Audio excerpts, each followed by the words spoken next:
Okey. Assalamualaikum warahmatullahi taala wabarakatuh dan selamat petang. So untuk kali ni saya akan buat sedikit video mengenai topik unit 1 lagi tetapi 1.3 iaitu kemerdekaan di tanah Melayu.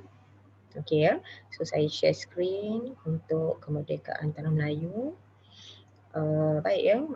Untuk topik kemerdekaan di tanah Melayu ni antara perkara yang kita akan tengok adalah tentang bagaimana perjuangan yang dimainkan ataupun yang dilakukan oleh pembesar-pembesar tempatan terhadap British untuk mendapatkan kemerdekaan tanah Melayu. Dan ada banyak benda yang saya sebutkan di sini dan awak pernah belajar di peringkat SPM dululah.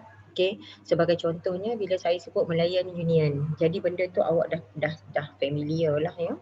Baik, yang pertama sekali, bila sebut tentang kemerdekaan tanah Melayu, nak capai kemerdekaan tanah Melayu ada beberapa perkara yang perlu dilalui oleh pembesar-pembesar tempatan, terutamanya Datuk On bin Jaafar, Tunku Abdul Rahman untuk membolehkan tanah Melayu itu merdeka pada tahun 1957. Baik. Yang pertamanya adalah Malayan Union. Malayan Union ni adalah kesatuan Malaya yang mana dibentuk oleh kerajaan British di London dan bukan di sini. Dan raja-raja Melayu serta pembesar-pembesar Melayu tidak tidak menunjukkan tanda setuju pun terhadap pembentukan Malayan Union pada tahun 1946 ini. Okey, tetapi ianya dilaksanakan oleh pihak British yang mana British telah menghantar seorang wakilnya datang ke tanah Melayu untuk menerangkan kepada raja-raja Melayu dan juga masyarakat di tanah Melayu tentang apa itu Malayan Union yang nak diperkenalkan ini. Tetapi perkara ini tidak digemari oleh raja-raja Melayu lah. Okay, tapi apa sekalipun kita akan terang satu persatu. Okay. Malayan Union ini diputuskan oleh Parlimen Britain yang mana tidak melibatkan persetujuan daripada pembesar-pembesar Melayu dan kertas putih, cadangan kertas putih yang dibuat oleh Britain itu melalui Parlimen Britain ianya diguna pakai apabila diputuskan oleh Parlimen Britain yang perkara itu nak dilaksanakan. Dan pada 1 April 1946 kita dapati bagaimana Malayan Union diperkenalkan di tanah Melayu. Sebelum nak diperkenalkan di tanah Melayu tu, Britain telah menghantar seorang wakil dia ke tanah Melayu iaitu Harold McMichael untuk menerangkan kepada kita lah mengenai Malayan Union. Baik, dekat sini ada beberapa perkara yang saya fokuskan. Satu adalah tujuan.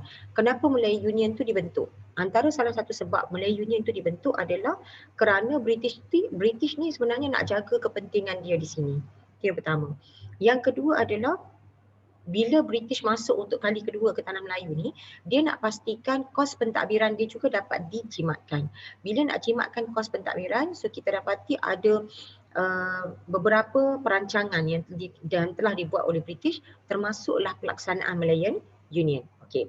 Yang ketiganya adalah British kata dengan adanya Malayan Union ini secara tak langsung dia nak memberikan satu bentuk persediaan kepada orang-orang di tanah Melayu, pembesar-pembesar Melayu tentang tanah Melayu merdeka ini. Bagaimana nak merdeka melalui cara yang British buatlah. Yang keempatnya adalah untuk kawal kuasa politik orang Melayu. British ni dia cerdik. Dia dah tahu apa kelemahan-kelemahan British tahu, orang Melayu tahu apa kelemahan dia. Jadi apa yang dia buat, dia nak kontrol balik kuasa raja-raja Melayu dan kuasa politik orang Melayu untuk memastikan mereka dapat laksanakan dia orang punya matlamat lah.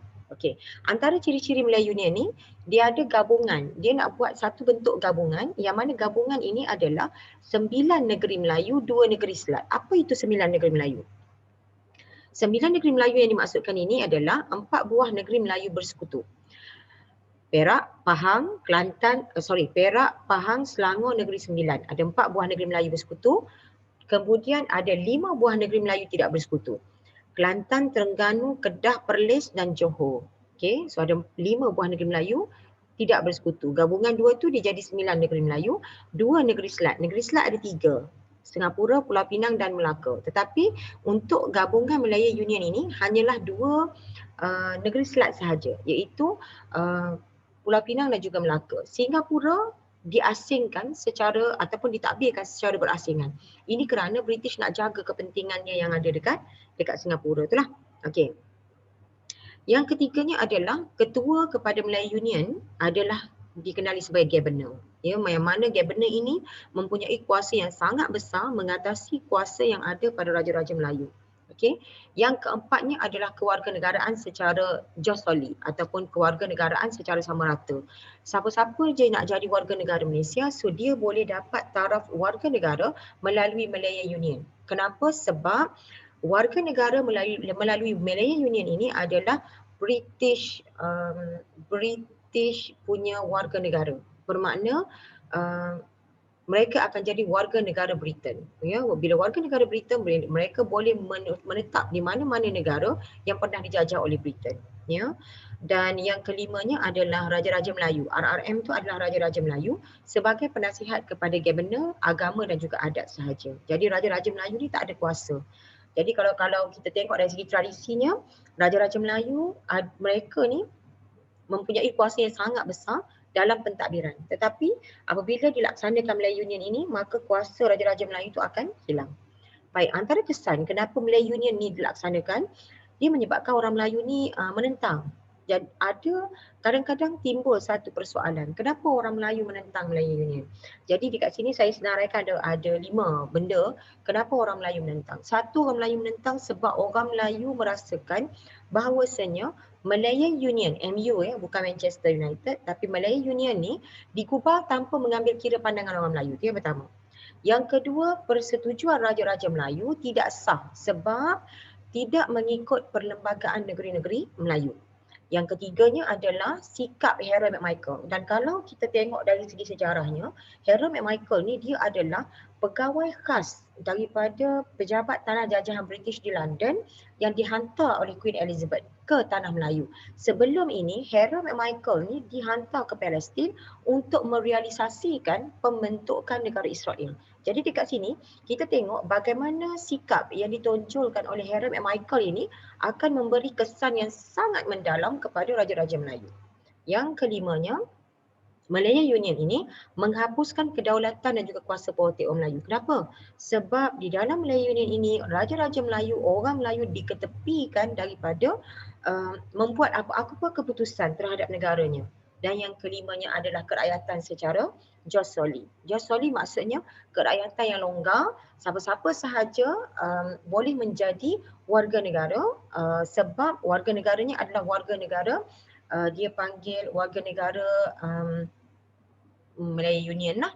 Dan bila sebut warga negara Malaya Union, maknanya mereka ini boleh menetap di mana-mana negara yang pernah dijajah oleh Britain. Termasuklah mana-mana negara lah, Australia ke, ataupun India ke, di Britain sendiri ke, sebab negara ini negara yang pernah dijajah oleh Britain.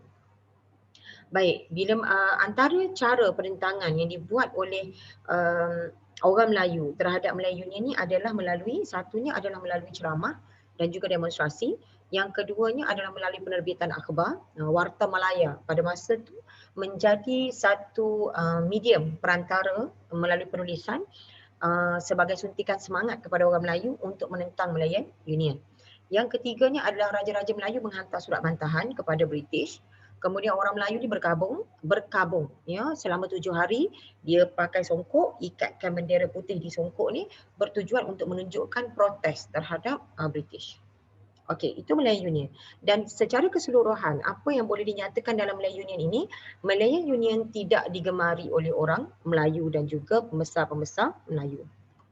Baik, yang seterusnya adalah kerjasama di peringkat awal. Pada peringkat awal pelaksanaan, sebelum nak dapatkan kemerdekaan, ada banyak perkara yang dilalui juga oleh pembesar-pembesar tempatan, termasuklah mengadakan kerjasama di peringkat awal. Satunya adalah kerjasama melalui jawatan kuasa antara kaum. Ya, yang mana dekat dalam ni setiap wakil daripada kaum itu bersama dengan orang Eropah duduk semeja dan cuba untuk mencari titik persamaan. Tetapi tidak berjaya 100% lah, ya, ada juga masalah-masalah yang timbul. Yang keduanya adalah rundingan CLC UMNO, yang mana UMNO dan juga United Malayan Organisation, ya, National Organisation dah bersetuju untuk mengadakan rundingan dengan CLC sehinggalah tertubuhnya RIDA. RIDA ni Rural Industrial Development Authority, sekarang nama dia MARA, dan kerakyatan negeri diberikan kepada golongan imigran pada masa ni dengan syarat ibu bapa sudah bergelar warga negara. Kalau mak ayah dia yang datang daripada India tetapi belum lagi mendapat taraf warga negara, jadi dia tak akan dapat warga negara Malaysia itulah tanah Melayu pada masa tu. Kemudian kerjasama melalui penubuhan parti politik. Ada banyak gabungan-gabungan parti politik dilakukan oleh masyarakat di Tanah Melayu pada masa itu untuk memastikan berlakunya satu titik persamaan antara setiap parti politik bagi membolehkan pembinaan sebuah negara merdeka. Ya, itu yang diperlukan oleh pihak British lah, sebab British nakkan kepada gabungan itu. Okey. Baik, yang seterusnya adalah penyatuan melalui pendidikan. Ada banyak perkara yang dibuat oleh kerajaan sebelum merdeka, terutamanya mewujudkan beberapa bentuk penyata ataupun dia panggil draft-draft perundangan tentang pendidikan lah. Antaranya adalah penyata BANS, penyata FENWU dan juga ordinan pelajaran. Yang mana semua ini berfungsi untuk memastikan berlakunya persefahaman antara kaum. Sebab syarat utama kerajaan British berikan kepada kerajaan Tanah Melayu untuk dapatkan kemerdekaan, Tanah Melayu mesti ada satu bentuk persamaan ataupun persefahaman antara setiap kaum yang ada. Kemudian penubuhan sistem ahli, yang mana sistem ahli ini sebenarnya berfungsi untuk buat kabinet bayangan. Kabinet bayangan untuk melatih orang Melayu dan juga kaum lain mentadbir Tanah Melayu sebelum British nak bagi kemerdekaan kepada Tanah Melayu lah. Dan kabinet bayangan ini dibuat atas perlantikan daripada pejabat tanah jajahan British di London dengan persetujuan Raja-Raja Melayu. Ini bukan saja nak wujudkan kabinet bayangan lah. Maknanya kabinet bayangan ini atas inisiatif daripada permohonan permintaan sendiri daripada Tunku Abdul Rahman bersama dengan Majlis Raja-Raja memohon dengan pejabat tanah jajahan British di London bagi membolehkan orang Melayu belajar cara untuk mentadbir negara sebelum kita mencapai kemerdekaan 57. Kemudian kerjasama lagi yang dibuat adalah melonggarkan syarat kerajaan persekutuan, terutamanya dari segi sebagai contoh kalau awak tengok dekat situ, secara kuat kuasa undang-undang merujuk kepada melonggarkan syarat peringkat negeri secara kuat kuasa undang-undang merujuk kepada orang Melayu asli di negeri Melayu, orang Melayu yang lahir di negeri Melayu, bukan Melayu lahir di negeri Melayu. Bolehlah untuk secara permohonan menjadi warga negara ataupun menjadi rakyat di tanah Melayu pada masa itu. Ya. Dan untuk pengetahuan semua, pada peringkat awal British bila dia buat Malaya Union, dia nak jadikan mereka yang menyokong warga negara melalui Malaya Union itu adalah rakyat Britain. Sebab tu dia boleh duduk di mana-mana negara yang pernah dijajah oleh Britain lah. Okey. Baik, sekarang ni adalah penubuhan parti politik. Penubuhan parti politik ni ada dua. Satunya adalah pertubuhan berbau politik. Yang keduanya adalah parti politik. Jadi dua benda ni adalah dua benda yang berbeza. Kenapa berbeza? Pertubuhan berbau politik bermakna dia adalah gerakan kiri. Gerakan kiri ni adalah gerakan yang tidak disahkan oleh kerajaan Britain pada masa tu. Ya, antaranya kita ada AMCJA, All Malayan Council of Joint Action, kita ada Putra, Pusat Tenaga Rakyat, kita ada API, Angkatan Pemuda Insaf, kita ada AWAS, Angkatan Wanita Sedar, so kita ada PKMM, Persatuan Kebangsaan Melayu Melaya. Kalau awak tanya saya, dekat sini ada kat mana ada orang Cina, orang India dan sebagainya. Baik, AMCJA adalah gabungan daripada orang Cina dan juga orang India. Putra adalah pertubuhan yang dianggotai oleh orang-orang Melayu. API adalah anggotanya, kebanyakannya adalah Melayu. AWAS adalah, dia punya ketuanya adalah Syamsiah Fakih, juga orang Melayu, tetapi akhirnya diharamkanlah. Dan PKMM ini Pertubuhan Kebangsaan Melayu Melaya. Dan dekat dalam tu majoritinya Melayu. Baik. So pertubuhan kiri ni, pertubuhan berbau politik gerakan kiri ni, kalau zaman untuk dapatkan kemerdekaan, so mereka ni dilihat sebagai penentang kepada kemerdekaan, tetapi sebenarnya silap. Mereka juga memberikan sumbangan yang sangat penting dalam proses untuk mencapai kemerdekaan. Cuma kadang-kadang cara mereka gunakan itu yang salah lah, sebab melibatkan adanya pengaruh daripada komunis. Baik, yang seterusnya adalah parti politik. So parti politik ni kita ada UMNO, MIC, MCA dan juga Hizbul Muslimin. Bawah sekali dia ada 4 ya. So UMNO, MIC Malayan Indian Congress, MCA Malayan Chinese Association, dan satu lagi tu adalah Hizbul Muslimin. Paslah. So dia ada 4 parti politik ini disahkan oleh kerajaan British dan mereka ini akan menjadi dia panggil parti penyokong kerajaan ya, ataupun parti yang menyokong tindakan British lah, okay, untuk dapatkan kemerdekaan tanah Melayu. Baik. Dan seterusnya adalah rundingan kemerdekaan. Dan rundingan kemerdekaan ni kita lihat bagaimana Tunku Abdul Rahman terpaksa pergi 2 kali ke London. Dan kalau siapa yang tengok cerita 1957 Hati Malaya, so yang dilakonkan semula watak Tunku Abdul Rahman, usaha Tunku Abdul Rahman untuk ke London, bagaimana nak dapatkan pembiayaan untuk membolehkan dia pergi ke London bagi mengadakan rundingan itu adalah satu benda yang sangat sensitif lah ya, ataupun sentimental tu sangat tinggi. Bagaimana usaha yang dibuat oleh kerajaan Tanah Melayu pada masa tu, dan bukan Tunku Abdul Rahman sahaja yang pergi, tetapi juga dengan rombongan daripada Raja-Raja Melayu. Dan Raja-Raja Melayu peringkat awalnya tidak bersetuju, tetapi akhirnya bersetuju dengan cadangan yang diberikan oleh Tunku Abdul Rahman serta beberapa lagi wakil dari Tanah Melayu lah. Okey, dan pada 1956 beberapa persetujuan dicapai antara Tanah Melayu dan London, dan Tanah Melayu akan diberikan kemerdekaan pada Ogos 1957. Rakyat tempatan akan mengambil alih jawatan, tetapi British akan membenarkan tentera dia duduk di Tanah Melayu sehingga tahun 70, dan Suruhanjaya bebas perlu diwujudkan, iaitu Suruhanjaya Reid lah, untuk menggubal perlembagaan baru bagi Tanah Melayu merdeka. Okey, so ini adalah Suruhanjaya Reid yang mana ahli-ahlinya kebanyakan daripada luar daripada Tanah Melayu, tetapi negara-negara yang pernah dijajah oleh British. Dan sebenarnya bukan mereka sahaja, Suruhanjaya ni sebenarnya menerima 131 perkara yang mana datangnya daripada Parti Perikatan dan juga Raja-Raja Melayu. Maknanya dalam perlembagaan kita itu bukan hanya common law British semata-mata lah, ada permintaan daripada Raja-Raja Melayu dan juga pembesar-pembesar Melayu. Okey, so ini adalah ciri perlembagaan 57, dan ciri-ciri perlembagaan 57 ni sebenarnya ciri ni ada dalam perlembagaan yang ada pada masa kini. Jadi ciri ini adalah dipanggil ciri-ciri perlembagaan yang tetap yang ada dalam perlembagaan yang tak boleh dimansuhkan langsung ya, sebab ini adalah dipanggil peruntukan utama dalam perlembagaan persekutuan yang mana menjadi tulang belakang kepada kedudukan istimewa orang Melayu dan Raja-Raja Melayu di agama Islam di Malaysia pada masa kini. Okey, so ini sikit gambar-gambar yang ada pengisytiharan kemerdekaan. Big moment tu The Malay Mail, tu akhbar yang saya ambil daripada online lah. Jadi kalau kata ada yang nak mencari akhbar-akhbar online, awak boleh pergi dekat Newspaper SG yang mana ada dalam website daripada Singapore punya library. So dekat sana dia lagi mantap lah, awak nak cari akhbar apa semua ada. Okay. Dan ini sedikit ringkasan apa yang kita dah belajar hari ini. Kita ada sentuh sikit tentang Malay Union, kerjasama etnik, penubuhan parti politik dan kemerdekaan Tanah Melayu. Baik, dan ini sedikit momen lah ya tentang bagaimana kesukarannya. Kita generasi kini kita melihat yang kemerdekaan itu adalah satu benda yang perlu disambut, tetapi tak dapat nak merasai sebab kita tak ada di tahun 1957.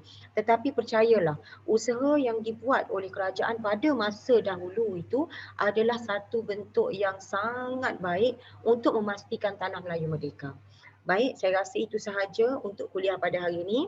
Kita akan sambung pada next kuliah. Okey, setakat itu dulu. Assalamualaikum.